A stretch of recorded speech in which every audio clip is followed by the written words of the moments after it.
Okay, so this is a great topic because everybody's interested in food and eating. I don't know how much of this audience is diabetic or pre-diabetic. Maybe a show of hands for those who are diabetic? You don't mind? Okay, so a fair number of you may be pre-diabetic or interested in preventing diabetes. And so we'll cover both of those issues. Okay, so just a framework for this talk. We're first going to talk about some big aspects of diet, sort of macronutrients, carbohydrates, protein, and fat, and different types of diets that you may have heard a lot about and what the studies show in terms of their effect on diabetes. Then we'll talk about glycemic index. And I don't know if you know what that means, but we'll get into definitions. And then we'll get down to the micro and talk about specific foods that may be healthy for you and what foods should be avoided. And finally, the actual reversal of diabetes. Okay. Some of you may recall food pyramids. This is the one from 2005, which uprooted the one in the upper right corner, the black one, which is the old food pyramid. The major change you can see is that, the bread and grain and cereal section has diminished here. So it's a smaller piece of the pie, and the fruits and vegetables are a bit larger. And I think that's because people were eating the wrong kinds of grains and cereals. So Wonder Bread and all the many sweets that are in our diet really aren't what we wanted here. So I think that USDA recognized that we were becoming more obese. This is potentially a future food pyramid at the rate we're going. And this is sponsored by the Association of American Corporations for Freedom of Choice in Food. Okay. I threw this in there because I'm a fan of Dr. Andrew Weil's philosophy. He's a big believer in not just healthy foods, but anti-inflammatory foods. I don't know how many of you are familiar with Dr. Weil. So he's an MD, but also interested in naturopathic medicine, I guess one would say, herbal medicines as well. And so some of the things he pitches for anti-inflammatory effects are fish oil. He's also big on turmeric and a lot of spices. And also fermented foods. He's very big on a whole host of fermented foods, not just, they're probiotic rich essentially. So that's of interest if you're. This is the new modified and simpler concept that has replaced the pyramid. And Michelle Obama came up with this with the head of the FDA in, I believe, 2011. So the key thing here is you keep seeing that fruits and vegetables are gaining, I guess this isn't working. Fruits and vegetables are now 50% of the plate. So I think the recognition that these are the important aspects of our diet, the healthiest, the lowest calorie, and the grains keep getting smaller here. Okay. We're going to first start talking about fiber. How many in the audience here think that they're eating enough fiber? Wow, that's really pretty high. So we'll come into the specific recommendations. What is fiber? Fiber is not just the cellulose things that we think about, like celery and the really fibrous types of vegetables, but rather also polysaccharides, which are complex carbohydrates that are not digestible in the small intestine, and hence make their way down to the colon, where they're processed and fermented. And so these can also be synthesized in additive foods, so psyllium and metamucil are synthetic fibers. But the major sources of fiber are not just whole grains, but also fruits and vegetables. We can also talk about fiber in terms of soluble versus insoluble. Soluble fiber is generally fiber that makes a gum-like substance in the intestines. So if you've ever had Metamucil, you'll know it kind of makes this gummy stuff in water. Other foods do that as well, and those are termed soluble fibers. So apples are a very common one. It's got pectin in it, which does a similar, in similar fashion to the psyllium. Carrots, lentils, oats, and oatmeal, and that would be best bet there is steel-cut oats and not sweetened oatmeal packages. Okay. Okay, so the recommended fiber by the Institute of Medicine is 14 grams of fiber per 1,000 calories. So that means for somebody on a 2,000 calorie diet, that's almost 30 grams of fiber a day. So that's quite a bit of fiber. Actually, more than 90% of the US does not eat adequate fiber, according to some NHANES data, which we'll show you. So this room is not typical. This is a graphic illustration. On the left, you see the men. And on this side is women. And the black bar represents the amount of fiber intake estimated by dietary questionnaires. And the gray is the recommended based on estimated caloric intake. So about 50% for most of the age ranges. However, middle-aged to older women do the best. So maybe they're having more issues bowel-wise or something. Okay, so whole grains, that term is, I think, a little bit confusing sometimes because a lot of products use various definitions when they say something is whole grain. The whole grain consists of 3 parts: the bran, the germ, and the starchy endosperm. And this is a picture of that. So over here, this is the germ. This is like the egg of the plant. And then this is endosperm is the starchy stuff, and then the outside is the bran layer. This, if you keep this all intact or as part of the product, you have a lot more fiber and a lot more nutrient impact. What happens with most milling processes is that you're taking this endosperm and just taking that stuff out and grinding it up and putting it into white bread. And the problem is that this lacks a lot of the vitamins and minerals that you find in these other components, and a lot of the fiber is gone. There's still some fiber, but a lot of it's gone. And the reason that the milling is done is that it gives a longer shelf life to products, and it's more palatable. It tastes a little better for some people. Okay, so that's the basic on whole grain. And what are some whole grain sources? Well, wheat you know about. It's gotten a bad rap lately. There's a lot of anti-wheat books out there now. But whole wheat is not bad for you, I don't believe. Oats, barley, brown rice, maize or corn, rye, millets, and some fibers that I don't really see out there too much, sorghum. Then we also have some pseudo-cereals, which include amaranth, buckwheat, and quinoa, which is making a real, has become very popular. It's a Peruvian grain. Okay. I pulled this out of the internet, but I thought it was kind of interesting in terms of thinking about when you see a product and you look at the back of it and you look at the ingredients, is it really a whole grain product?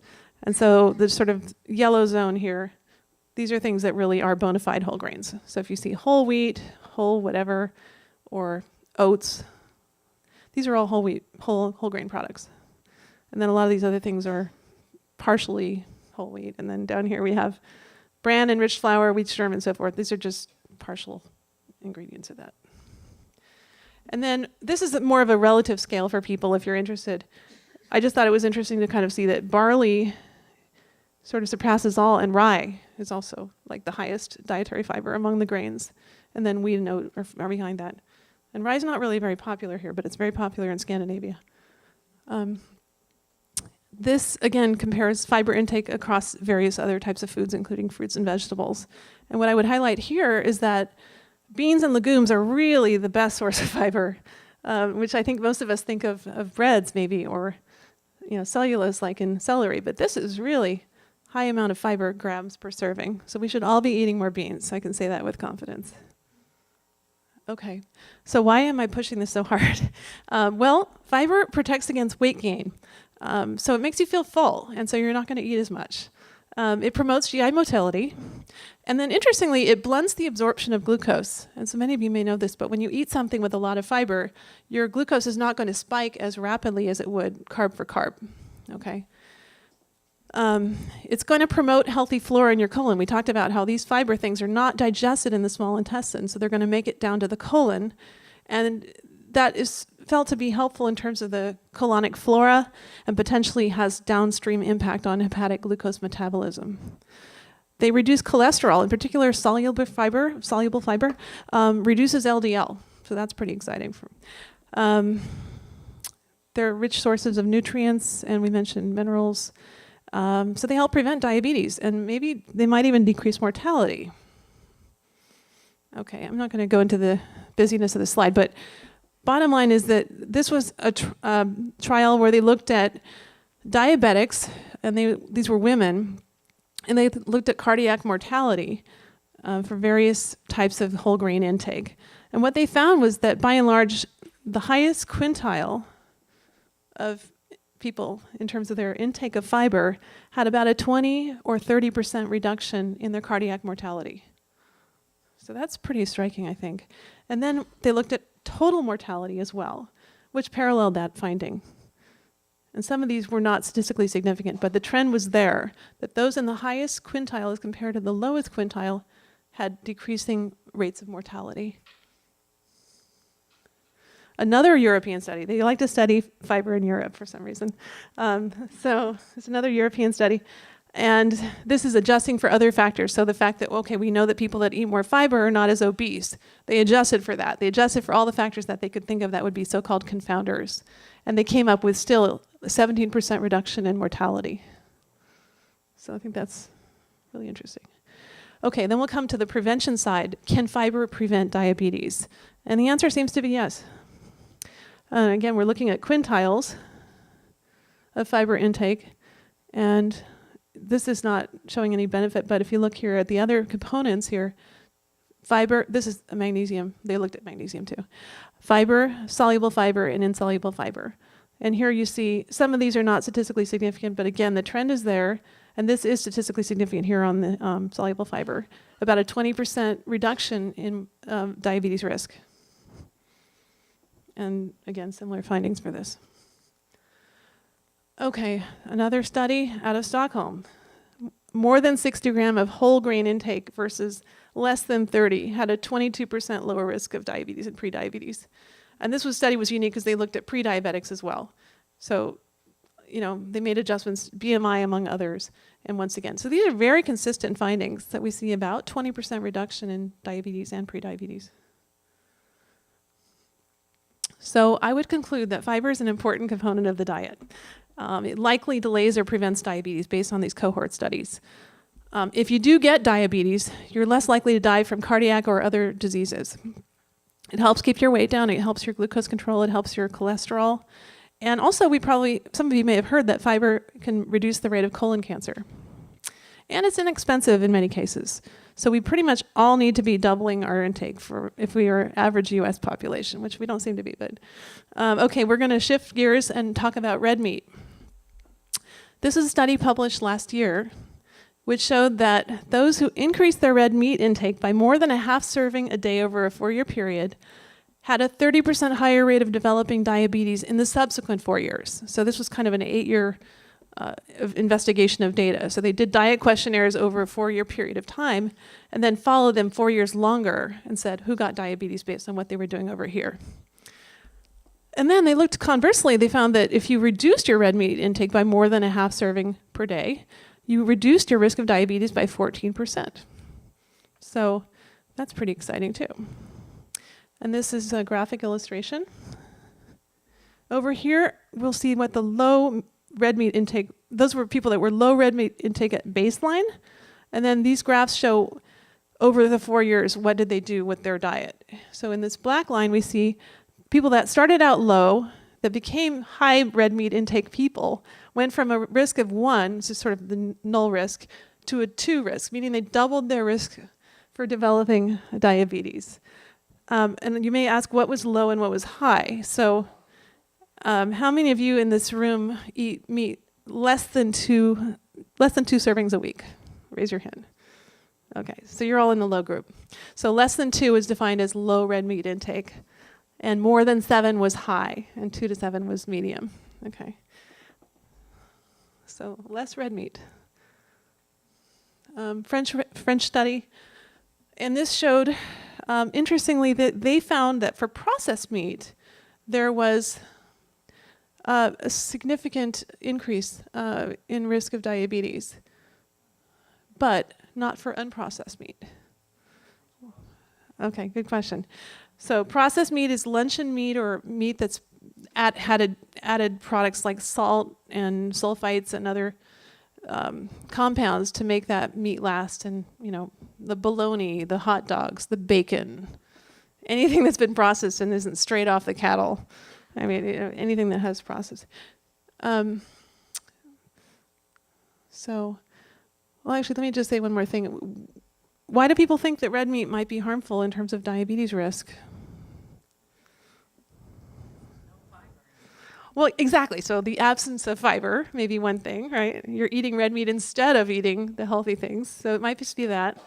There's another theory proposed, which is that the nitrite compounds in bologna and processed meats are converted to a compound called nitrosamine, which is directly toxic to the beta cell of the pancreas. So there's actually an interesting biological explanation. So that's true for processed meats, and for, you know, organic grass-fed beef, the risk is probably less, but there may be other risks as well. And we know that red meat has a lot of saturated fat, so we know it's bad for heart disease and cholesterol, and we know that it's associated with more weight gain over time. So I think there's some other reasons as well. It may be associated with obesity, but some of these studies try to control for obesity. So there's something intrinsic probably to red meat, especially processed red meat. Yeah. Because as a result of cooking, so you raw meat shouldn't be brown. Yeah, so if you fry your bologna, it's worse, probably. So, yes. And if you char your red meat on the grill, there are more either also carcinogenic compounds that form as well. Okay. So a vegetarian diet, let's talk about that a little bit.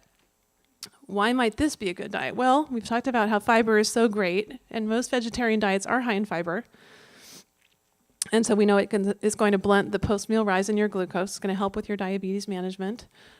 We've done studies that show that vegetarians are thinner than non-vegetarians because they eat fewer calories. They're getting full easier because they're eating so much fiber. So they actually have lower calorie diets. They also have lower LDL cholesterol and a lower rate of heart disease, which is the number one cause of mortality for probably everybody, but diabetics have about a 3-fold increased risk of heart disease. So we should all be worried about heart disease, but especially diabetics. And then for those of you that may have kidney problems, a vegetarian diet may be better than a meat-laden diet just because the high meat protein may be involved in progression of the kidney disease, although that's not really entirely proven. And then, again, we have a lack of red meat with a vegetarian diet, and red meat we saw as a problem. Okay, so this is a study of Seventh-day Adventists, and they've done like 3 large cohort studies on this group. So again, when I keep saying this term cohort studies, that means it's not a randomized trial. A lot of these diet studies are not randomized trials because it's hard to get people to commit to long-term adherence to one diet or another. People want to do what they want to do. But cohort studies mean that we just measure a bunch of variables on a big group of people. We measure a bunch of lab tests and so forth, and then we follow them over a big span of time. And we look to see that based on the baseline characteristics, what happens to them. We're not intervening on those patients, we're just following them and looking at risk factors and associations.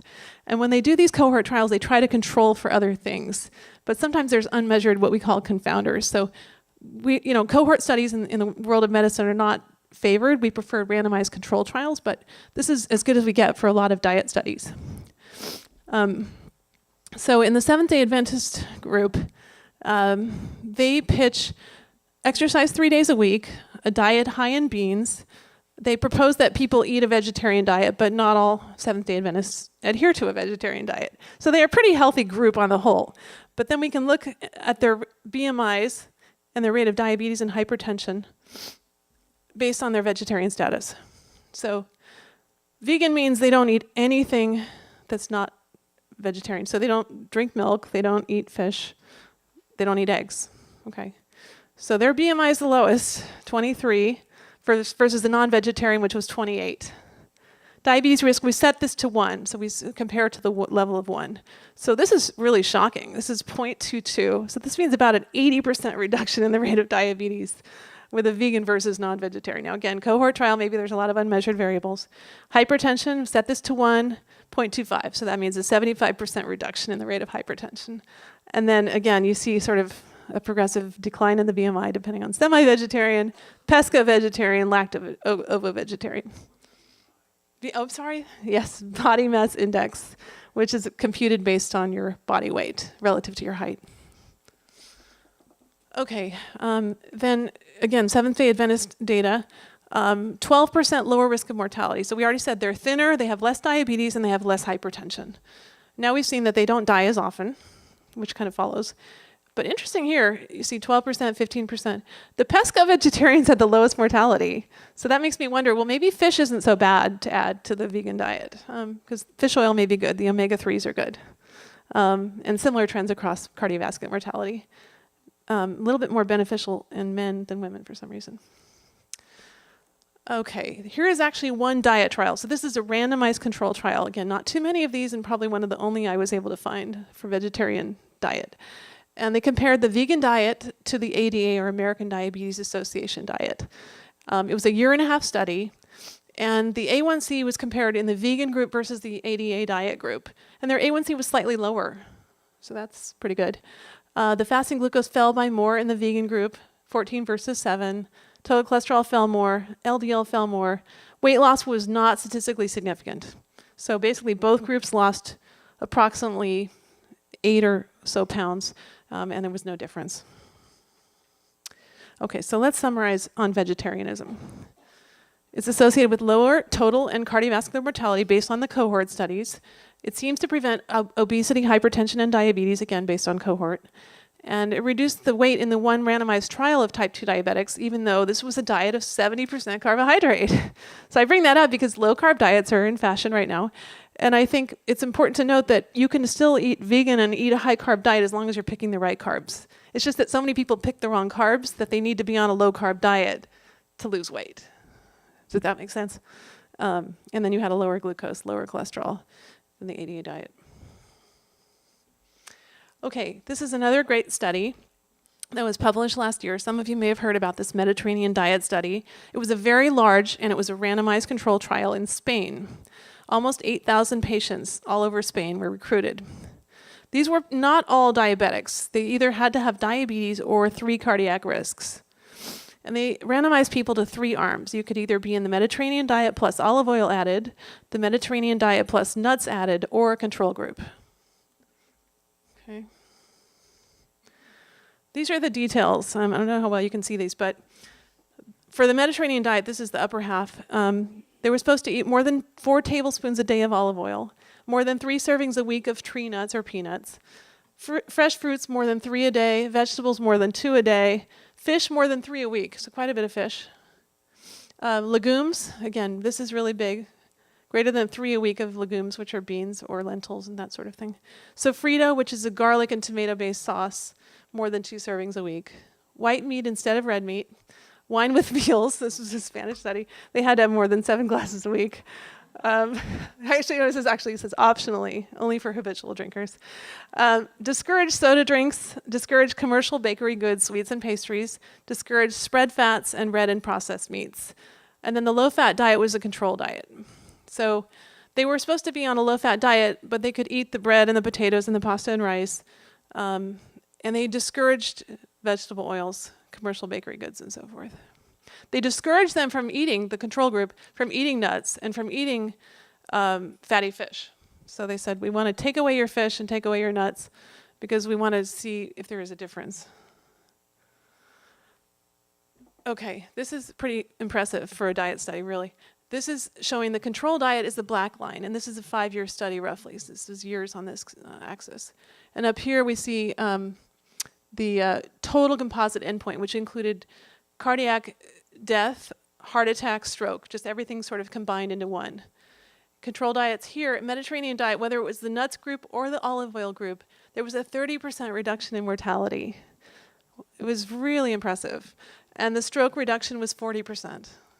So, I mean, here's total mortality. This was the cardiac endpoint and then the total mortality. This did not show a statistically significant difference, but you can see the lines are coming apart here. So there may just have been not quite enough people or long enough time to see, but there may be a difference here, but the total mortality wasn't statistically significant.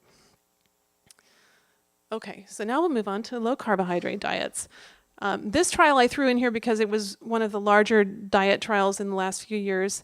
It made a lot of headlines, and it's not a diabetic trial, so I want to make sure you're aware of that. But it was a trial looking at what's the best diet for overweight, middle-aged women that want to lose weight. And so they compared 4 different diets, and the Atkins diet was one of them. And the Atkins diet was really popular several years ago. Some of you may know what the Atkins diet is. It was a diet high in protein and particularly red meat. So you could eat as much bacon as you wanted. And people loved this diet. So I'll sign up for that. And then they compared it to the Zone diet, which is 40% carbs, 30% protein, 30% fat. Learn diet, which was a low-fat diet. And then Dean Ornish diet. And he's the guy who's big on veganism. He claimed that his diet could reverse coronary disease and showed so, and actually showed some reduction in coronary plaques with some coronary angiogram part of his studies. So he's a very low-fat guy. It's a little harder to adhere to his diet because it's a less than 10% fat diet. And these guys both came out with books and were popular, each of them. This is the summary graphically of what happened. Again, this is out to 1 year. So the orange line is the Atkins, or I guess it's, yeah, orange. The Atkins diet lost about, and this is kilograms over here, so we double that to make pounds. So about 5 pound weight loss with Atkins, or sorry, 10 pound weight loss with Atkins versus 5 pounds with these others. So everybody said, great, Atkins is better, but it wasn't statistically significantly different from these two. It was only statistically significant different from the zone diet. So perhaps the weight loss was a little bit better with Atkins. Does that mean I recommend Atkins? No, because Atkins is very high in saturated fat and red meat. And what we really care about is longevity, I think, and not just weight loss. Okay, so how do I put all these things together? I've given you a lot of data. What kind of diet is best for me? This trial tried to, we say in meta-analysis, it tried to combine a lot of data from a lot of different studies. And it looked at 20 different randomized control trials and pulled almost 4,000 individuals and all their data and compared low glycemic, low carbohydrate, Mediterranean, low fat, ADA, high protein. The problem is there were varying definitions of what was a low glycemic index diet and what was a low carbohydrate diet. So I think it's difficult to tease this data together, but in general they found that the Mediterranean and low carbohydrate diet seemed to be favored as far as weight loss. And all of them really, the low carbohydrate and low glycemic index and the Mediterranean and high protein diet all led to greater A1C reduction than other diets. Okay, so I'm going to summarize now.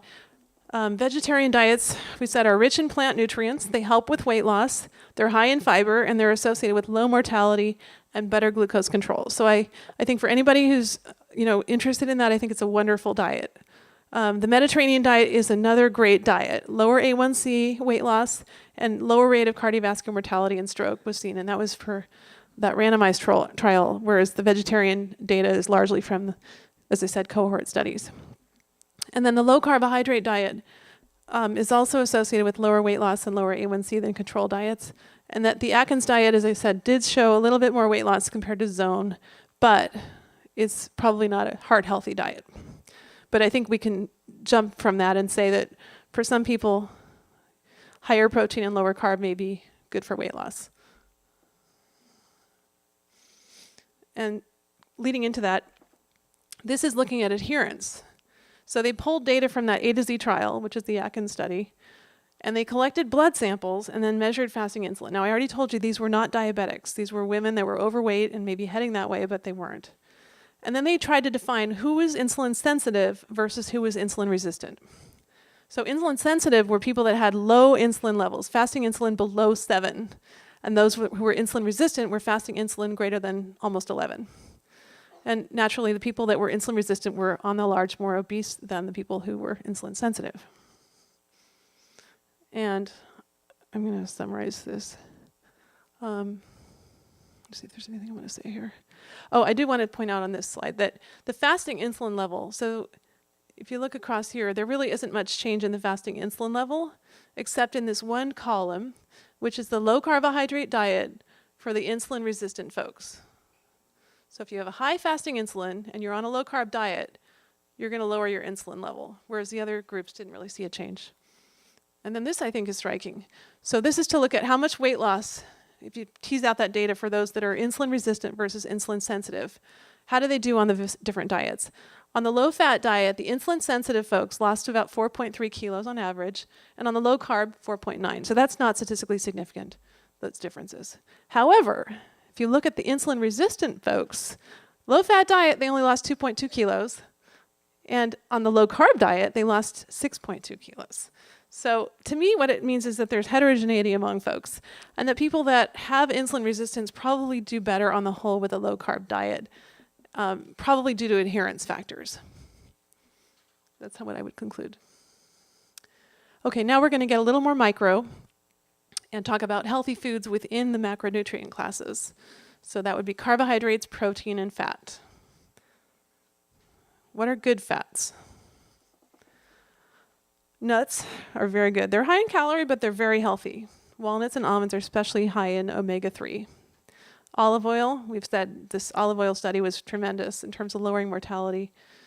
Fish oil and flaxseed oil, more omega-3. MUFAs, which is monounsaturated fatty acids. Avocado and nuts are rich in MUFAs. Canola oil, depending on who you talk to, if it's healthy or canola oil without oxidation. And then coconut oil is interesting because generally we say that saturated fats are associated with more cardiac disease, but some people believe that coconut oil may be a unique example of a healthy saturated fat. Okay, bad fats are most saturated fats. So full fat dairy, red meats, cheese, and butter. Trans fats, which stick margarine and additives. I believe the law that came out said that you had to label or eliminate trans fats, but I think that if you have less than 0.5 grams of trans fat in a serving, and maybe Jessica, you can help me, if there's less than 0.5, it can be claimed to be a zero trans fat food if it's less than 0.5. So it may still have a little bit of trans fat in it. So it can sneak up on you there. Corn, palm, safflower, and other oils that are polyunsaturated and not omega-3. So this omega-3 just refers to where the double bond is on the molecule. So polyunsaturated means there's lots of double bonds and it's not in the 3 position. Especially when you deep fry these kinds of oils, they form a lot of free radicals, and these are probably horrible for the vascular tree. Good protein, soy protein. Andrew Weil is big on tempeh, miso, and all things Japanese and fermented. So any of these, soy sauce doesn't really count. Okay, beans and legumes, nuts and seeds, lean poultry, fish, and then eggs and shellfish in moderation because they are high in cholesterol. Bad protein, red meats in excess, processed meats we all agree on, bacon, hot dogs, cold cuts, bologna, and so forth. So again, all those studies showed that this was bad for diabetes risk, whereas the French studies showed that maybe the red meats that weren't processed were not as bad and not clearly associated. Good carbohydrates, whole grains, watch the labeling. Fruits, watch smoothies. So I have a lot of patients that throw in 5 or 6 fruits into a blender, drink it quickly, and think that's healthy. The sugar load is tremendous. So if you're going to do smoothies, I really tell people it should be largely vegetables and maybe 1 fruit. Because again, it's the rapidity. How quickly is that sugar entering your bloodstream? We talked about fiber blending it, but again, if you just drink a ton of smoothie very fast, it's just too much sugar for your pancreas. Vegetables and beans and legumes. And then bad carbohydrates, long list. Anything in a package or box for the most part. Chips, crackers, any white carbs, white rice, white bread, white pasta, noodles, sodas, regular and diet. Diet sodas are harmful too. And I believe artificial sweeteners are as well. And there was a recent study that showed that artificial sweeteners seem to change the gut flora. Because people say, well, they're 0 calorie, how can they be bad for you? Well, they may change the gut flora in a way that promotes insulin resistance and obesity, both in mice and humans. So I think there is now starting to be some scientific research that backs up the claim that artificial sweeteners are not good for you. Yeah. Sodas, okay, we talked about that. Oh, look at the labeling again, because sometimes they try to mask the sugar on the labeling, and they call it cane juice. And it's still sugar, okay. And then high glycemic index foods, which we're going to go into. Because I think the term gets thrown around, and some of you may not understand exactly what a glycemic index is. Well, by a show of hands, how many of you feel comfortable with understanding the concept of glycemic index? Okay, so basically what glycemic index does is it says, okay, whatever you're eating, we're going to compare how much your sugar rises with that food relative to a piece of Wonder Bread, essentially. So if a Wonder Bread is 100 score, then the glycemic index will be a percentage of that. So a 55 score for an apple, it means it's about a 50% reduction or increase in glucose relative to the slice of Wonder Bread. Okay, so lower is better. Glycemic load is that you take the glycemic index of that food and then multiply by how many carbs you're getting in that food. So you can figure out what your total glycemic load is for the meal or for the day, depending on how sophisticated you want to be. So low GI foods, most people think that 55 or under is a pretty good food as far as not being too glycemic. Medium, 56 to 69, and then anything over 70 means you're over 70% of the, of the rise of glucose with a piece of white bread. And a glycemic load, low for the day would be under 80, high for the day over 120. This looked at the top 20 carbohydrate foods in the Nurses' Health Study in 1984. And funny enough, if you look at all the top 20, almost all of them are 90 to 100 on their glycemic index, except for a few. Apple being number 13 at 55, skim milk at 46. But, I mean, most of these are close to 100. Jam, cranberry juice, pancake is 119. It's more than a Wonder Bread. Candy, 99. French fries, 95. So they're all high glycemic index foods. Okay, anybody see any healthy choices on the list here? Anybody see anything healthy? The yogurt. Okay, so good. Somebody wants to try the yogurt. Yeah, it's Yoplait. So I'm going to say no. So I think the grams of Yoplait yogurt are about 30 grams. Maybe Jessica, is that about right? 36? Okay, so great. So 30 grams of sugar in a Yoplait yogurt sounds like a really healthy thing, which probably trumps like a Krispy Kreme donut. I mean, so my point here is you've really got to look at the labels. I mean, there's so many things that sound healthy that have so much sugar in them. Fruit roll-ups have a lot of sugar. Gatorade has a ton of sugar.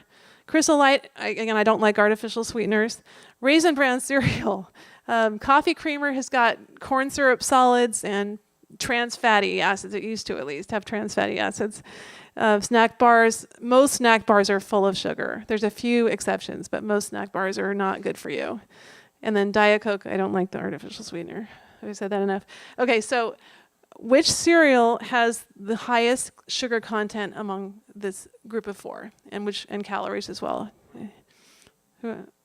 Quaker? Okay, what else? Granola. Anybody else want to pick? Chocolate Chex? Chocolate Chex is good? Okay. I'm not promoting Chocolate Chex, but okay, so there were some votes for this and this. Anybody Raisin Bran or? Okay. Well, here you go. Here's the answer. Quaker granola with raisin, 420 calories. I think this was per serving, so I think it might have been a half cup. And then 30 grams of sugar. I mean, this is incredibly high. So I think granola sounds really healthy, and if you make it yourself, it is. But many of the boxes of granola cereal are not healthy. So it actually way trumps the chocolate Chex. I mean, 175 calories for chocolate Chex versus 420. And then 10.5 grams of sugar for chocolate Chex versus 30. I mean, so, yeah. So this, I think, illustrates you must read labels. Breakfast cereals are full of sugar. Okay, I'm going to throw in a couple more studies, and then I'll hand it off to Jessica. I threw in the study because I'm a coffee lover, and so I had to put it in here, which is looking at Nurses Health Study 2, and Health Professionals Follow-Up Study. So these are 3 large U.S. cohorts that were looked at, and again, they just keep finding and looking at new data and pulling up the data from what they measured on these people. Again, food questionnaires every 4 years. They used the same data for some of those red meat studies. And they looked at people that increased their coffee consumption by more than 1 cup a day over a 4-year period. They actually had 11% lower risk of diabetes in the following 4 years, and a decrease by more than 1 cup led to a 17% increased risk of diabetes. No effect with tea consumption. I mean, green tea is pretty healthy in many ways, especially for cancer and things, but in terms of the diabetes risk, they didn't see any impact. The decaf coffee was also looked at, and because there wasn't enough change of consumption, because they were looking at change in consumption, people just didn't change their decaf coffee habits much, so they couldn't make a conclusion on that. However, they found that people who drank more decaf at baseline seemed to have a lower rate of diabetes, so suggesting that maybe it's not the caffeine component, but rather something in the coffee itself. Can I reverse my diabetes? If you eat a plate like this. Okay, so this is a really small study, and I just threw it in for interest partly, but this was a study out of Europe, 11 people, I think it was the UK, and these were diabetics who were new onset diabetes, so I want to make that clear, that they were diabetes that had to be diagnosed in the last 4 years, and they were not patients who were on insulin or on Actos. They had to stop whatever drugs they were taking, whether it be glipizide or metformin, before the start of the study. And they were on a very low-calorie diet for 8 weeks. And this was a liquid diet formula, 46% carbs, 33% protein, 20% fat. And they supplemented with some non-starchy vegetables. So your total caloric intake was only 600 calories. And they didn't mention any dropout on the study, but it was only 11 people. So. And so the BMI fell a lot. The weight loss was 35 pounds. That's tremendous. The fat mass, so they just measured how much fat is in your body, was probably MRI machines or something, and they found that it fell 13 kilos, almost 30 pounds of fat lost. A1C fell. Remember, they took off their medications, but their A1C fell 7.4 to 6. This is really interesting. Within 1 week, their fasting glucose normalized and remained stable throughout the duration. So it affected the hepatic insulin sensitivity right off the bat. The pancreatic insulin secretion improved and was comparable to normal controls by 8 weeks. That's just phenomenal. And then they did MRIs of their pancreas and liver and found that the fat just went away and the function improved. So I think it may be that their insulin production was partly improved, but it may also be that because there was less fat in the body, their insulin sensitivity went up by a large margin. So whatever the pancreas was making was working better. But I thought that was really interesting. Again, really small study. And then the diabetes prevention trial, Dr. Singh mentioned in the last talk, but again, that looked at lifestyle changes versus metformin. And we again found that if people lost weight and exercised, they had a lower rate of diabetes and about a 16% reduction in diabetes risk for every 1 kilo lost. So weight loss is good. We're going to now summarize. So basically, there's a lot of different healthy diets out there. And I think it can be a bit confusing. I think what you really want to do is think about what you can adhere to, what works for you. But some of the principles of the vegetarian and Mediterranean diets are particularly striking and offer advantage for both mortality and to reduce glucose levels in diabetics and prevent diabetes in those who are not diabetic. And some people really don't need a rigid diet prescription, but rather just need to think about those different macronutrients and what's good and bad within each category and just try to pick from the good. So whatever works for you. Keeping your BMI normal is really important, however you can get there. Try to reduce your sugar, eat low glycemic index foods. Try to select foods high in fiber. Avoid unhealthy proteins, unhealthy fats and oils, especially deep fried oils, because again, that free radicals. And then reduce your red meat intake, especially the processed type. So please consider sipping some coffee, minus the sugar and the powdered creamer, while you ponder these concepts. All right, good evening. My name is Jessica Shipley, and I am one of the registered dietitians in the Stanford Nutrition Clinic. And I really like this topic. I work with people who have diabetes almost every day to help disseminate some of this conflicting information that we see. We have a lot of research and a lot of studies that tell us to eat different ways. And so my goal today is to hopefully provide you with some take-home messages or some insight on how can we take this information and apply it to our everyday lives. What I'm going to talk about in the time we have left will be to identify foods that affect blood sugar. We want to learn about, well, what are the healthy portion sizes of these foods? We will look at the nutrition facts labels and figure out how do we compare products and how do we use this as a tool when we're making decisions about what to eat or what to buy. And then hopefully find some ideas or develop some skill in creating healthful meal plans that will help keep our blood sugars in good range. So with that, why is good nutrition important? It's important for everybody, but especially for people who have diabetes. Eating a healthy diet can do a lot of really awesome things. It can help you control your blood sugars and your blood lipids and help prevent complications.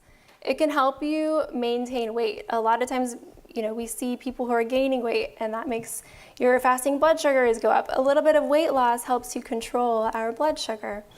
It can allow us to take less medication, and overall, eating healthy and a balanced diet makes us feel good. It can make us feel better and optimize our energy. Where does our nutrition come from? These are our main sources of calories in food, and Dr. Kenny touched on this. We have these 3 major macronutrients: carbohydrates, proteins, and fats. And each of these different categories of macronutrients give us different things in our nutrition. And in order to have a balanced diet, we want to have a combination of all 3 of these things. So pop quiz question. With a show of hands, which do you think will influence blood sugar the most? Who thinks it's carbohydrates? Do proteins influence our blood sugar? How about fats?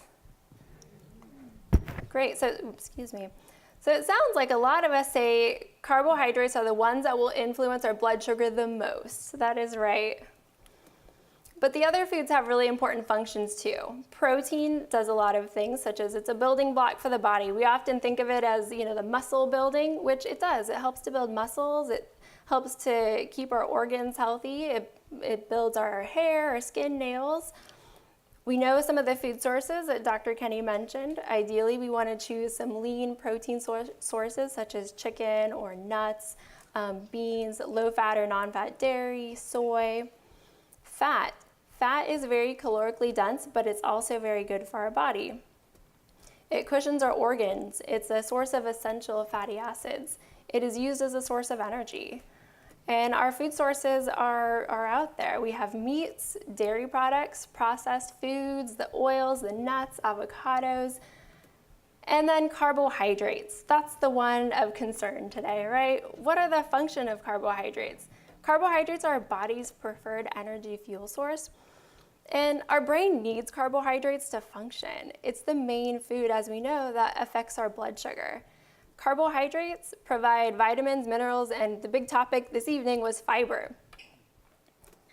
So what are the foods that contain carbohydrates?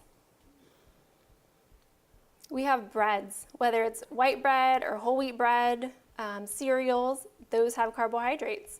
Different types of grains, we have pastas or rice, barley, starchy vegetables, potatoes, peas, corn, winter squash, legumes, beans.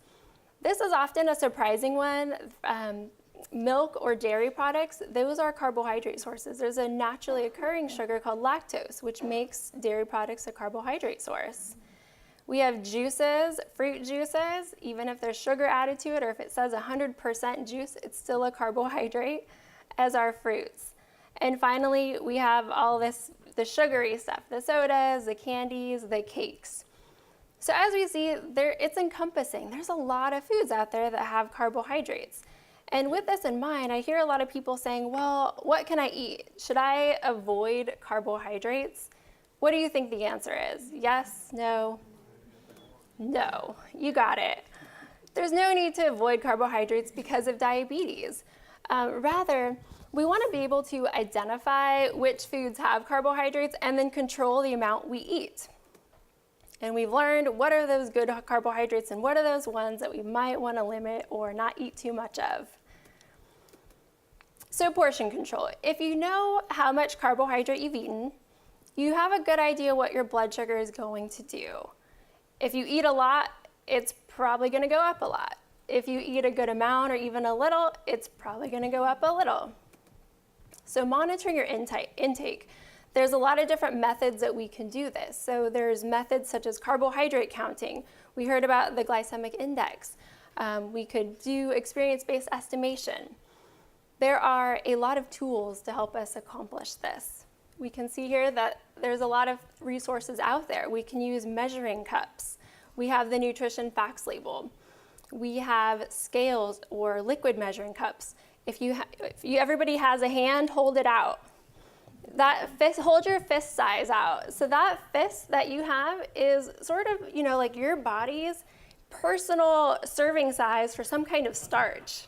If we just want something easy that we can use, we want to look at our fist. If you look at like a woman's fist, they tend to be about a cup or so. That's a good serving of something such as rice or pasta. If you look at the size of your hand is a gauge to use for protein sources.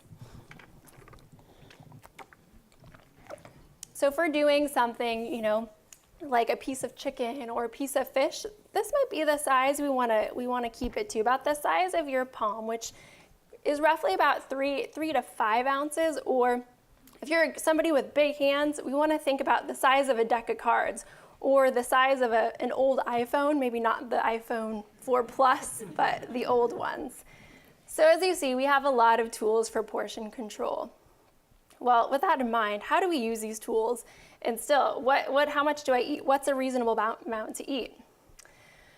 Well, there isn't the magic answer. There's insufficient evidence to support one flat amount for carbohydrate intake for all people with diabetes, and that's because it's so individualized. Our nutrition needs are very dependent on our activity level, our age, our gender, and it's also, based on our preferences. How do we eat? What's going to work within our lifestyle? A lot of people tend to eat about 45% of their calories from carbohydrates. But a good place to start might be, well, let's look at how am I eating now and how can I make some improvements? Where can I optimize? Am I eating rice or pasta bigger than my fist? Can I downsize that portion? As I mentioned, there is a lot of ways or a lot of methods that we could use to monitor our carbohydrate intake. If we don't want to count or measure, or we want to just find, what's the easiest, simplest way, is we want to take a look at our plate. So I like to use this in the clinic a lot. We want to take our plate and divide that plate in half. We want about half of our plate to be vegetables. And those should be non-starchy vegetables, so that does not include our potatoes or corn or peas. We want non-starchy vegetables, cucumbers, broccoli, cauliflower, Brussels sprouts. We want half of our plate that. We want a quarter of our plate to be the starch. And that would be that size of your fist, whether that's and ideally a whole grain, maybe brown rice, whole wheat pasta, maybe it's whole wheat bread, maybe it's peas here. But we want to watch that portion. The other quarter of our plate, that's where the lean protein comes into play. So take a look at that size of your palm, or remember the size of a deck of cards. Another method, this is very popular, is carbohydrate counting. And carbohydrate is measured in grams. And we'll see this measurement of grams. There's lots of food lists out there, online sources that tell us, well, how much carbohydrate per serving are there in various foods? One carbohydrate is equivalent to 15 grams. And I did bring, some of you may have picked it up, there's a handout with a list of just some general ideas there, or some serving sizes of what is one carbohydrate. So the goal is not to just eat one serving of carbohydrate at a meal, but if we want to portion control and use a carbohydrate counting method, a reasonable goal might be to start somewhere about 45 to 60 grams per meal, or 3 to 4 servings per meal. And again, this is going to be very individualized based on what are your blood sugar levels looking like? Are you exercising? How much do you weigh? So a dietitian or a diabetes educator can help mainstream this for you and give you more of a personalized recommendation. So maybe 45 to 60 sounds like a lot to some of you. Maybe it doesn't sound like enough, but it adds up pretty quickly. And here are some examples of what is 15 grams of carbohydrate. We could see that one piece of bread is equivalent to about 15 grams of carbohydrate. And that's a piece of bread maybe this big, this thin. A lot of bread now is a lot bigger. So this is where we want to look at the nutrition facts label.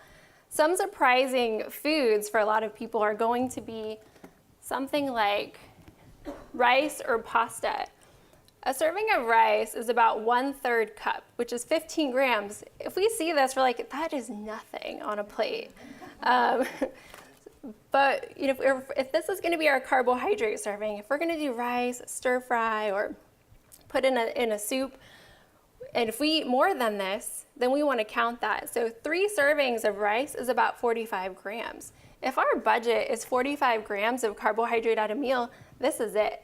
Maybe we shouldn't have the fruit or something else in that meal, because then this way we're getting into that boundary of getting too much carbohydrate at one time. The same thing goes for pasta. And I know a lot of us love pasta. And this is not very much pasta if you go to a restaurant and that's served to you on a plate. So the goal here is to be aware of portions and how much we're eating. And to get the feel of that, that's where we can use these lists and look at labels and start by measuring some of these foods at home. A lot of us tend to underestimate how much we're eating or how much cereal we might be pouring in that bowl. So we could use the serving sizes on labels, measure them at home, and that helps to give your eye a good baseline of what foods should look like for you when you go out or if you're eating somewhere else. And I do want to point out, since we do know that the added sugars, those are the types of foods we want to avoid. Well, why should we avoid them?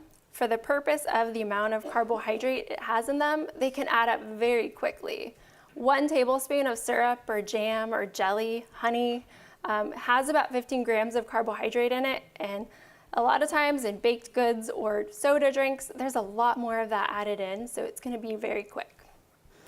Up in this image that I have circled here, I put a tablespoon there for a reference, and next to that tablespoon, we see 2 cookies. Each of these cookies is the size of a tablespoon. And so those 2 cookies are 15 grams of carbs.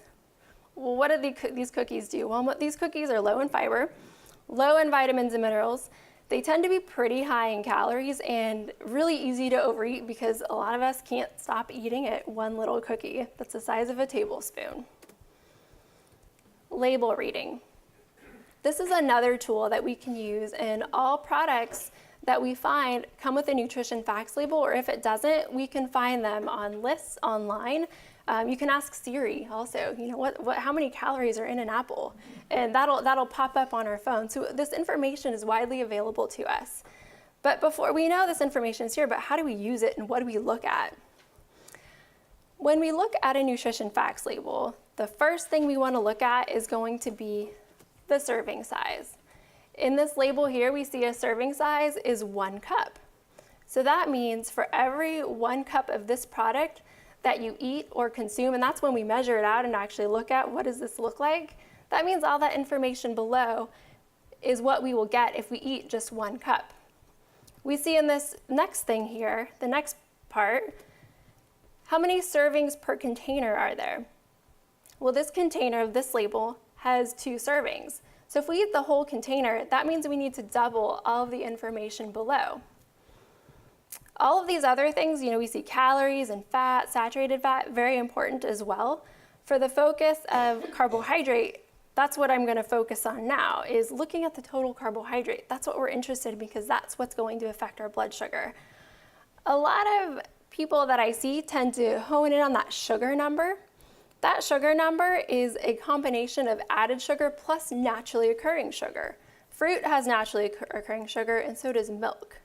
But what that total carbohydrate number includes, it includes all fiber, it includes all starch, and it includes all added sugar and naturally occurring sugar. So when we want a good idea about how much carb is in a certain food, we want to look at the total carbohydrate number. So let's compare products. And we saw yogurt in Dr. Kenny's slide, and I'm also using yogurt, and it's one of the other ones that she showed up there because of the sugar content. The nutrition facts labels are great tools to use just to look at how many carbohydrates there are in a product, but they're also very beneficial for comparing products. A lot of times we're, well, what cereal should I get? What yogurt should I get? When we have our carbohydrate and our diabetes in mind, we want to compare. So the picture on the left is a non-fat plain yogurt. The one on the right is a flavored yogurt, and it has fruit in it. So let's look at the serving size. The serving size of the left picture, the non-fat plain yogurt, is 1 cup. That's 8 ounces of yogurt. That's a lot. The other one is 6 ounces, less than this. How many carbohydrates are there per serving in each of these products? The one on the left, this is the plain non-fat, it's a Greek yogurt, has 9 carbohydrates. If our budget for a meal is 45 grams, we can eat a lot of food if we include something like this. Well, let's look at the one on the right, the flavored yogurt with fruit. There's 33 grams of carbs in there. That's a lot, and we know some of it's coming from the lactose, but not a whole lot. Let's say we were just looking at the sugars on these products, and maybe we looked at just the plain yogurt by itself. We might see in there, oh, there's sugar. I can't eat that, but we can. That's the naturally occurring sugar, and we want to count the total carbohydrate grams. If we look at that other one, the flavored yogurt, there's 33 grams of carbs in there, 26 grams of sugar. That's a combination of the added sugar and naturally occurring sugar. So how do we find out if there's sugar added to a product? And we can use this when we're looking at cereals, if we're looking at beverages, looking at yogurt. The plain yogurt, okay, we see milk. That's where the sugar in that product is coming from. And we see some cultures. The product on the left, we see milk. What's that second ingredient? Sugar. And we might see this in a lot of different forms. It could say something molasses or honey, corn syrup. It'll say and sometimes you'll see multiple types of sugars in a product, sometimes to trick you. Well, how can we use these tools and how can we still eat a balanced diet? Let's look at this meal on the left, the top left. This is 30 grams of carbs in this meal, and look at all of that food that we can eat. And this is using the idea of both counting the amount of carbohydrate portions that we're having. We're keeping that up on the part of the plate. That winter squash, that's a butternut squash on that plate, that's less than a cup. And then we have a piece of fruit along with that. So we have a lot of fiber, a lot of color going on already. Half of our plate is vegetables. That's asparagus right there. And then we have some lean chicken, some grilled chicken. 30 grams of carbs. Let's say instead of something like that, I'm gonna go for a piece of pizza. Pizza is really tricky. And it depends on how much we eat. A lot of pizzas do not have 30 grams of carbs. A lot of them err on the side of 75 grams of carbs in one slice. And if you're like my husband, who eats 5 or 10 slices of pizza, it can add up pretty quickly. So we want to keep this in mind if we're going out to eat or when we're making these types of decisions. Can I ever have pizza? Certainly you can, but how can we optimize that and keep it within our carbohydrate goals? For example, we could add a big side salad to this pizza and be able to stick to maybe one slice and not overdo it. Another thing I would like to point out is the coffee picture here. So coffee, as we saw in the study, is beneficial. But what are we putting in the coffee? And I know it's fall, there's a lot of really fun drinks out there, eggnog lattes, pumpkin spice lattes, mocha, mints, everything. And so what do these products have in them? Yes, it's coffee. A lot of times they're made with milk, so we have carbohydrate from the milk, but we have a lot of added sugar in these things. So it's really important to be aware of how much sugar goes into these drinks and control the amount that we eat. Another tricky one are bagels. Bagels tend to have about 60 grams of carbohydrates and they're pretty high in calorie. What do we put on bagels? We put cream cheese or bacon or whatever else comes on bagels. Let's compare that 60 grams of carbs. A bagel is not that much food, really. If we look at this other plate that's in the bottom middle, this is a huge plate of food for the same amount of carbohydrate portions, plus it's very high in fiber. We have quinoa in here, we have spinach, we have that squash again, we have a lean protein. We're getting some milk or some soy milk. So we have a lot of variety, a lot of food that's probably gonna keep you full pretty long. Eating out. Just because you have diabetes doesn't mean you can never eat out. You can still enjoy that. What we may wanna do is plan ahead or review the menu online. We wanna try to stick to our goals, whether we're eating out or if we're eating in, by understanding what portions might be healthy for us. Restaurant portions, as we know, tend to be large, and if we go to certain restaurants, we might get that bread basket coming to the table, or we might get those chips at the table, and we're looking at the menu, eating, and before we know it, maybe that basket of chips are gone. Maybe that whole loaf of bread is gone, and by that point, maybe we've eaten 75 or 100 grams of carbs. So you want to be aware of that. In this picture, I actually took out a portion of chips from this basket and put it on a plate. That's 30 grams of carbs from those chips. It was just a handful of chips. So when we're mindlessly eating or eating at restaurants as we're looking at the menu or chatting, we could be eating things that are going to have a significant effect on our blood sugar. We want to be aware of that. So we might want to eat off of smaller plates, portion things out, and this is where we practice this at home and get our eye used to what might be a good portion for us. We can mix and match menu items this way. This is an item that my sister sent to me. She went out to lunch a few days ago and she said, hey, look, I got a big salad and dressings on the side. Do you approve? Right? I said, that's a great idea. And I thought this was great too for eating out. We can mix and match foods our way. Getting dressings and sauces on the side is often a good idea. That way the amount that we're eating is in our control and we can be aware of it. Another thing is that a lot of these dressings and sauces, they tend to be laden with added sugars or even salt in them. And those are things that we want to moderate.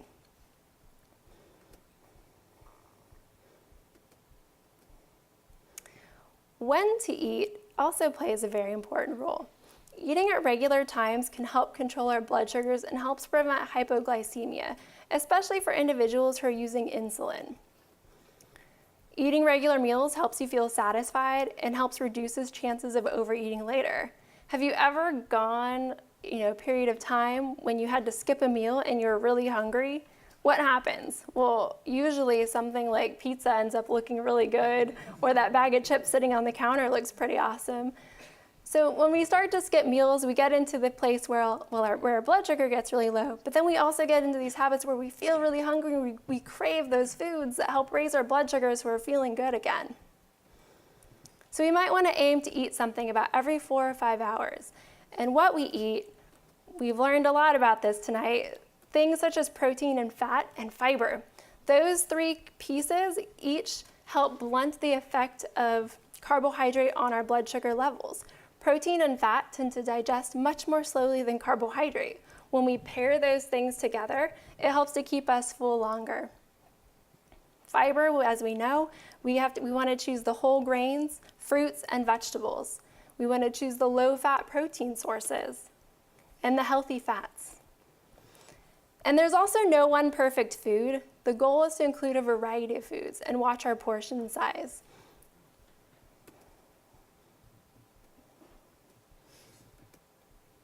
What are our guidelines for type 2 diabetes? Losing weight if you're overweight. And we can do this by portion controlling. Let's look at some places where maybe we're eating too much, or maybe we're not, half of our plate maybe isn't vegetables at this point, or maybe we're adding a lot of sugar to our beverages. These little places that we can find where we can reduce overall caloric intake, whether it's coming from fatty meat or extra added sugars, help to reduce our overall caloric intake, which helps to support weight loss. And we know that weight loss is beneficial for those who are in need of weight loss or who desire weight loss to help support improvement of diabetes. Exercise is another beneficial piece, and that was spoken about during the last session. So I wanted to encourage exercise as long as it's safe for you and your physician approves exercise for you. This is another key on how we can use, in addition to our diet, to help support or maintain weight loss and to improve our blood sugar control. I want to reinforce that everyone with diabetes is different. So just because maybe your friend or you know somebody who'd said something or they read something, they're doing something, it might not mean it's right for you, because everybody's needs are very different. We might be taking different medications, we have different preferences, we weigh a different weight, we're different ages. So a dietitian or a diabetes educator can suggest very specific goals as far as your carbohydrates or calories go. There are a lot of resources out there, some very helpful resources, and they're endless. There's a lot of phone apps, like I mentioned. One, if we're looking at, we want to know how many calories or what's a serving size of an apple or how many grams of carbs are in something. MyFitnessPal is a good one if you want to track all of those numbers, or if we just want to look something up because we're not sure. Calorie King, that's another good resource. There are a lot of education resources where we can continue to learn more and find really good evidence-based information. The Stanford Health Library is one place to start, as is your healthcare team and asking a dietitian. In summary, good nutrition is one of the keys to managing diabetes.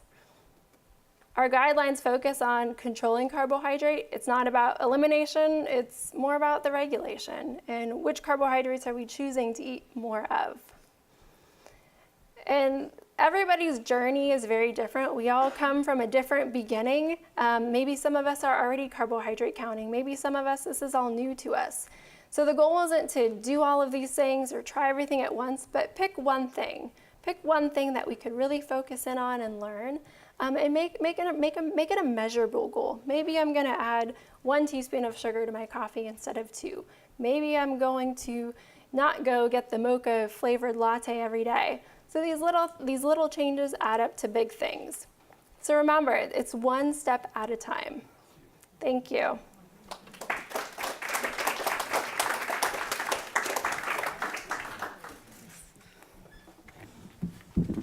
Take questions? Yeah? Questions, when you identify, let me bring you a microphone. question back there, and then turquoise. In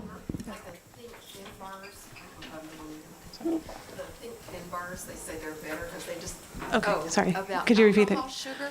Is that really different from other sugars? Like they say the Think Thin bars are better because they have only alcohol sugar in them? I'm going to let you take that, Jessica. Sure. I'm not. Sugar alcohols are very tricky. When we see sugar alcohols on a label, what those sugar alcohols are is they're still a type of carbohydrate, but when you see something on a bar that says, maybe it has 6 sugar alcohols in it, that means you might see a word, it might say net carbs. The net carb of that might be 3. Sugar alcohols, only half of those amount of carbohydrates are actually absorbed and affect our blood sugar. But sugar alcohols also have some negative gastrointestinal effects. Some people get diarrhea or gas or bloating from eating them. But overall, it's a way that products can have less total carbohydrate in them because some of those carbohydrates are coming from sugar alcohols. It's less total carbohydrate. Yeah, and I did say that most snack bars seem to be pretty high in sugar, and looking at them, it seemed like the Kind bars, or Kind, I think, are largely nuts and not as much sugar. So if you really need a bar, I find that that's probably a healthier bar choice. Sure. What's A1C? Okay. Or I can repeat the question. Yeah, what was your question? What's A1C? What is A1C? Okay, sorry, we threw that term around a lot. A1C is glycosylated hemoglobin. So those of you that are diabetic will know it. It's a measure that we check as the 3-month average of your blood sugar. And the reason for that is that red blood cells have a lifespan of about 3 months. And so the average glucose in the bloodstream attaches to the red blood cell. And so if we measure that red blood cell and how much glucose is attached to it, we can guesstimate what their average blood glucose has been doing in the last 3 months. But it's more heavily weighted to the last month. But it's a 3-month measure. Okay.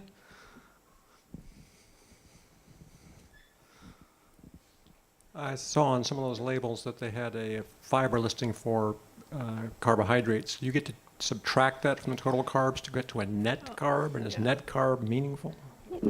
Yeah, it gets really confusing. So a lot of times I try to make it simple. That's an excellent question. So what we can do, if we are carbohydrate counting, if a product has 5 or more carbohydrates in it, it's believed that yes, we can subtract that amount of carbohydrates from the total carbohydrates, making the overall carbohydrate less. And that's because fiber is a non-digestible carbohydrate. Our body doesn't absorb that. Okay. So additional questions? Oh. I noticed you said that we should eat every 4 to 5 hours and eat regular meals, but I was wondering what's wrong with just eating when we're hungry? That's going to be very individualized. As far as when somebody is diabetic, eating regular meals is a great way to help support healthy blood sugar levels. When we go long periods without eating, our blood sugars can get lower, and then that can lead to wanting to eat a lot and then spiking our blood sugar higher. Yeah, and studies have shown that people that eat breakfast tend to be thinner than those who don't. And so probably people that starve themselves too long overcompensate the rest of the day. That's one theory. The other theory is that maybe it alters the metabolism if you're starving for too long. But in any case, it is good to kind of keep regular food intake going and don't skip breakfast, even if you're not hungry. A lot of my patients say, I'm not hungry till noon. Well, just eat something, even if it's just a small piece of fruit, just eat something. So. Could someone elaborate a bit on spiking of blood sugar versus the same amount of sugar over time so that the integral is the same? Which is worse? Okay, I think you're saying, so the area under the curve being the same yeah. versus being rapid versus slow. And so I think the key thing is that if you're diabetic, it's estimated that you've lost about 50% of your beta cells at the time of diagnosis. So the pancreas is not as efficient as a machine. And so if you have a rapid spike in your blood glucose, the pancreas is not able to accommodate that as rapidly with a bolus of insulin to match that glucose spike. Whereas if that same amount of glucose went into your bloodstream over 4 hours, that pancreas could accommodate that with insulin secretion over that 4-hour time, as opposed to having to have as high a spike in that first hour. Does that make sense? So the pancreatic, Yeah, it all makes sense, but even if you're not diabetic and your pancreas, my understanding is that if your pancreas is working, you still get a higher blood sugar reading after a meal. And the question is the damage done from that the same as if you slow that down over a longer period of time? so when you say damage done, are you talking about glucose toxicity to the pancreas or glucose damage to cells? Both. Okay, so Either, because, yeah. I mean, there actually was a study that was just published in the last year, and it basically showed that people who have an average glucose reading that was approximately 115 versus 100 had a higher risk of Alzheimer's dementia or dementia. So that would argue that probably having higher glycemia in the bloodstream is potentially problematic for the tissues, even if you're not a diabetic, but so more studies to come, and that was, it was a study of borderline statistical significance. But I think my belief is that probably if you have an average blood sugar that's pushing the limits of diabetes, even if it's not diabetic, that may be harmful to your nerves and other organ tissues. And so it would be better to not have those spikes. And then there's the whole concept of glucose toxicity to the pancreas, and that's typically seen in diabetics who have extreme hyperglycemia, and they may have a blunted insulin response until they correct that hyperglycemia, and then some of those cells may come alive and they may get better insulin production as they get their glucose levels down. But that's usually seen at levels much above 200. So.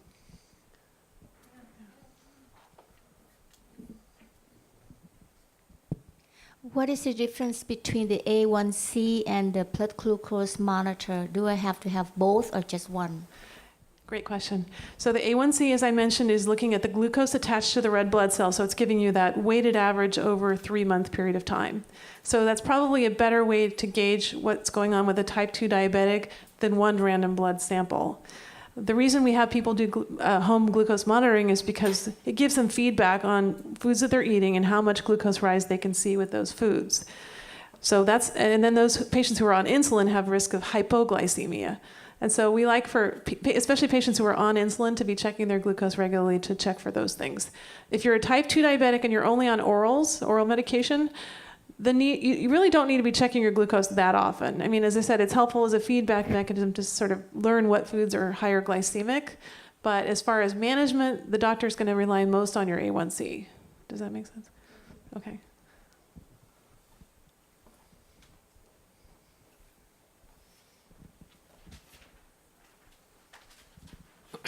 Isn't fiber the chief source of bacteria-generated gas?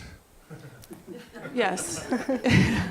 Yeah, so as I mentioned, fiber is undigestible carbohydrate, which ends up in the colon, which gets fermented, i.e. gas can be the consequence. So that is one negative I didn't talk about in my talk, but yeah. Okay. I know you said that you didn't like diet sodas, but actually I love my Diet Coke, and I'm pretty sure I can't give it up. Okay. So I've always thought maybe that could help as a way to provide something sweet that doesn't actually have the real sugar. Yeah. Well, again, I mean, the theory here is with diet sodas historically has been that when you eat something that's like an artificial sweetener, that your taste buds sense something sweet, and that the brain then waits for the sugar to arrive, and it doesn't arrive, and that the cravings then go up after the fact. So, and there are some studies that show that willpower and cravings may be worsened by intake of artificial sweeteners. So that's one theory. And then this recent thing that came out, as I mentioned, in the last year, which was that the flora changed with artificial sweeteners provided to the diet.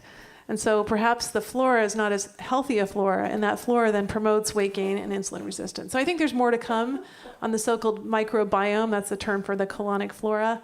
I think there's a lot of interest now in health and human disease and how that is impacted by the flora. So I would encourage you to see if you can try to scale it back at least, or I tell patients try to switch to water that's flavored with cucumber or lemon or non-sweetened iced tea as an alternative to at least sub out some of the Diet Coke. So.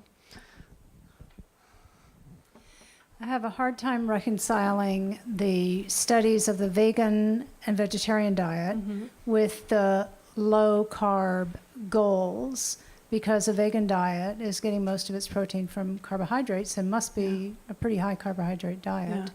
Yeah, and I pointed that out a little bit in my talk, but that one diet was a 70% carbohydrate diet, that one vegan study.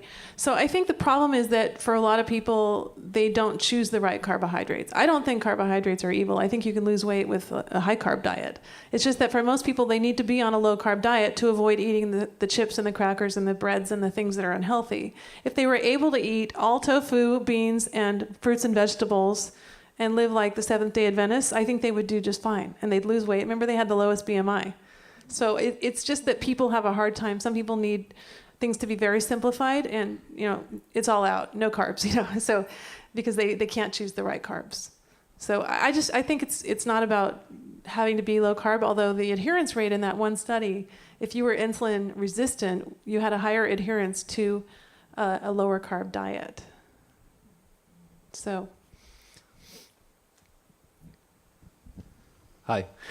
Getting back to the microbiome and intestinal microflora, I was wondering if there were some positive effects from the usage of probiotics. So I don't know if it was mentioned earlier.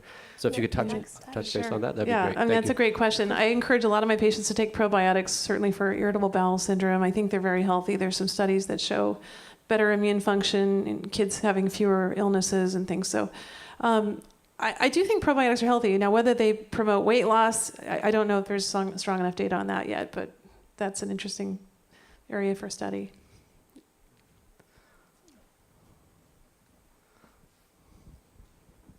I was curious if stevia or Truvia was thrown into the artificial sweeteners discussion, just because that's what I use instead of drinking diet soda, and I'm just... It's a very good question. Yeah, I mean, I think the study I alluded to, which looked at flora change and insulin resistance, did not include stevia. I have to go back to it. I think it included aspartame, saccharin, and some of the other artificial. I mean, again, the whole argument about maybe your cravings go up if you're eating something that tastes sweet, but you don't get the sugar that follows. That would be true for stevia also, but so I don't know the answer to that. Sorry.